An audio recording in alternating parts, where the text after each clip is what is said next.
Hey gamers, all the information on the Echo items is finally out. So it's time to rank them all on a tier list based on my own opinions, how strong they look, and how cool they actually are. So I'm going to put the Volomar Echo item into B tier. I'm not incredibly impressed by this. When I first saw that it was a Demon Bane weapon, I was excited. I thought that maybe all the Echo bosses were demons, but sadly it's just Cerberus, I think. And if we do get a Yama Echo boss, there'll be Yama as well. But I'm kind of surprised that they made it a Demon Bane weapon if there's not going to be a big amount of demons to hit with this. But overall, it's a pretty strong weapon. It's going to be great for moons. That's kind of it, really. It's just get you through early. Give it a good melee option. It's a 200 melee weapon too, so it works with that two-handed melee stuff from combat masteries.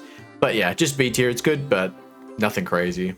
Next up is the Berus Dagger, which I'm gonna I'll put it in A tier. I really like this. I'm kind of surprised with all the effects of this one, where it sort of counts as both like a melee and magic weapon. The special attack giving you like a magic hit that works off all your fire stuff, including the fire tree in the combat masteries, seems really interesting. So you can sort of like go magic and melee for like the one-handed special attack sort of bonus stuff and just spam this out.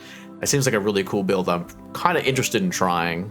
Next is the Desert Blowpipe. I'm going to put it in B tier. I really like this personally, but I feel like because we've had it before, it isn't as interesting as some of these other choices. They did change it from venom to burn damage.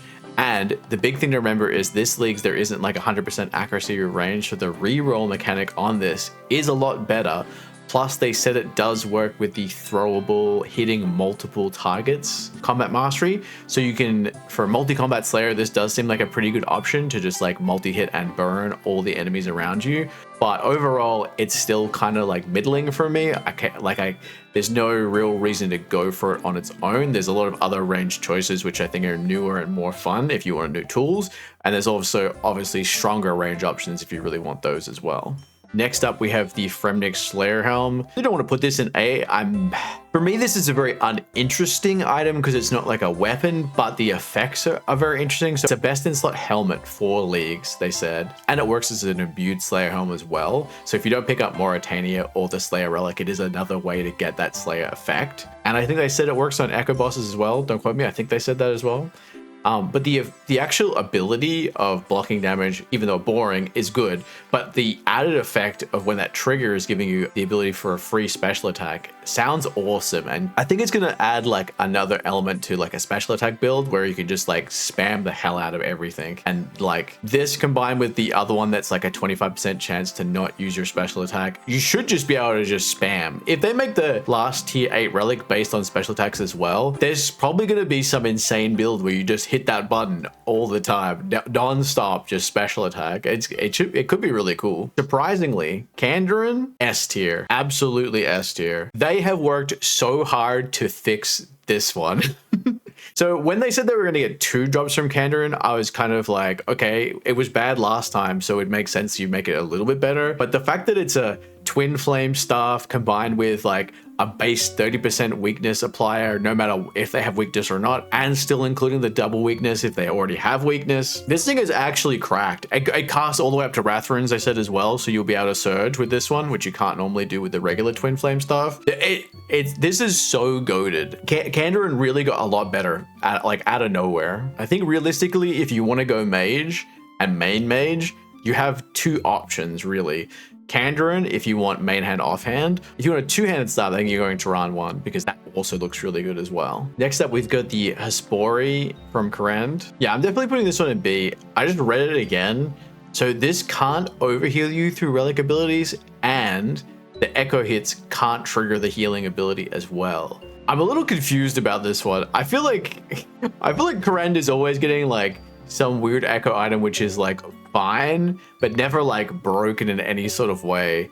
I mean it's cool to have, It's just nice to have like something that can heal and give you prayer back, I guess. But there's nothing other than that that's special about it in any way. Damage looks decent, but yeah, it's just very uninteresting. It's just solid, but like, yeah, like a couple other things in B tier, it doesn't really do a lot, but it at least gives you some effect. I'm also going to put the Moritania mage weapon into B tier as well. I think this has some cool uses as like a good AoE weapon. It only deals earth damage to your primary target and then non-elemental damage, I believe, to everything around you when you activate its ability. I think this would be good if you're maybe linking like some sort of like earth spell shield build of some sort, a defense-based like magic shield build. I think that's a really cool idea you could use with this. It's just kind of weird that it's in Moritania, where I don't think there's like a lot of other like crazy magic things to do. But I mean, as like if you wanted to go tribid with like Moritania and you didn't have a good mage area, it's not like a bad option. I think its own, it's just like a good item with a strong special attack. The fact that you can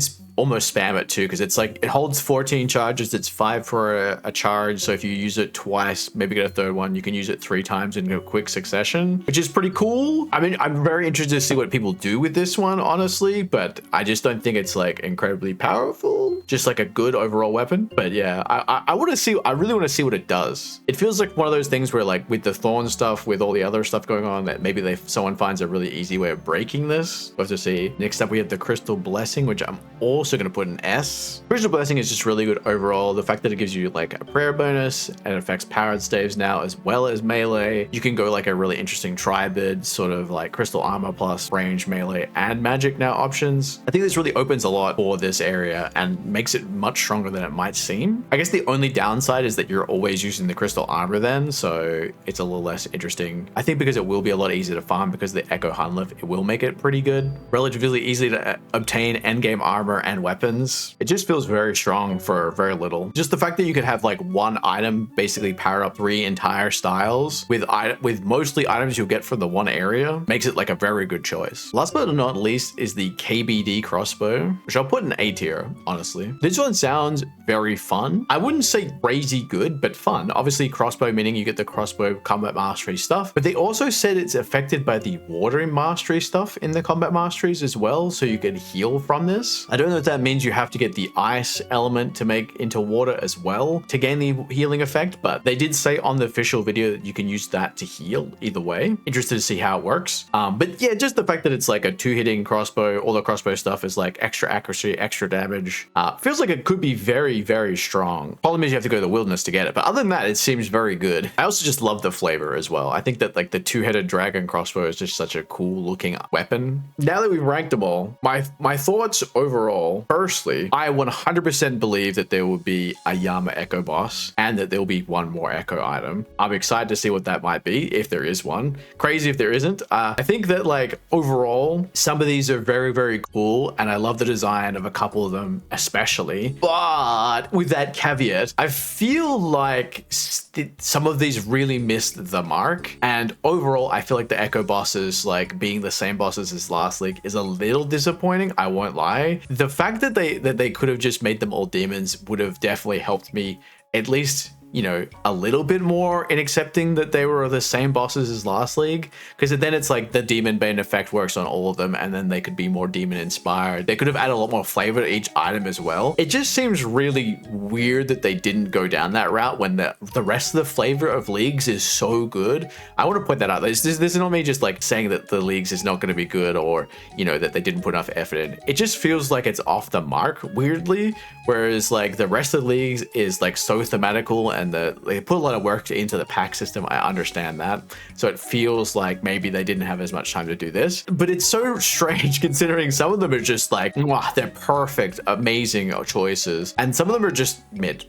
Like, I know there has to be some mid choices. When I think about the Echo items, I want more towards like the Kopesh, right? I want them to be crazy. I want them to really change how I play the game. And some of these do that. Weirdly, and I'm actually kind of surprised that the two that aren't weapons I put in like higher ranked tiers, because like the main thing I think with the echo weapons, the echo items, is that they should be like game changers, and sometimes that's hard to do with armor, whereas weapons it's very easy to do. But because of the fact you have like the raids mega rares relatively accessible, I do understand that it does make it hard to make very powerful weapons that have good cases that aren't just overpowered by the mega rares, right? Should the echo bosses maybe be harder so that they can make these better? Should they make them more build-based individual stuff? I feel like with the pact mastery system, whatever you want to call it, I feel like there's definitely a path they can go in next time where they can further work and develop on making these more unique sort of style builds and have these as like, here's a weapon that might work with this specific build, rather than some of them being just a little bit more generic. Like why is the Karand bow, why did you give us like a healing prayer bow that doesn't get effect from anything? Like it has like the stacking bow effects, yes, but like why wouldn't you give it like maybe an air elemental effect that like, yeah, why isn't it got a special attack that deals air damage that then gets buffed by the air elemental stuff in magic? Suddenly you have one of the magic items, other range magic items give you a different tier, different like avenue of magic. So you have like the water one with the crossbow, you have the air one with the bow. Like that would have, I feel like that could have been a lot more interesting. That's all I really want to get across, is that like I feel like they missed the mark just like a little bit. I think a lot of these are great, and there's big improvements versus like last leagues, but again, like it feels like there could be a little more. I think if Jagex ever watches this and like they take some of the advice on board, I would rather have less powerful weapons that are more interesting than powerful weapons that are less interesting, if that makes sense. The fire dagger is much more of a tempting thing for me than just a cool helm. But that's just my thoughts. I'm gonna try and work on another video for tomorrow as well. Bye, gamers. Big thank you to all my patrons this month. If you want early access to videos or your name in the video, make sure to subscribe to my Patreon. It helps support the streams and provide me with booth outfits.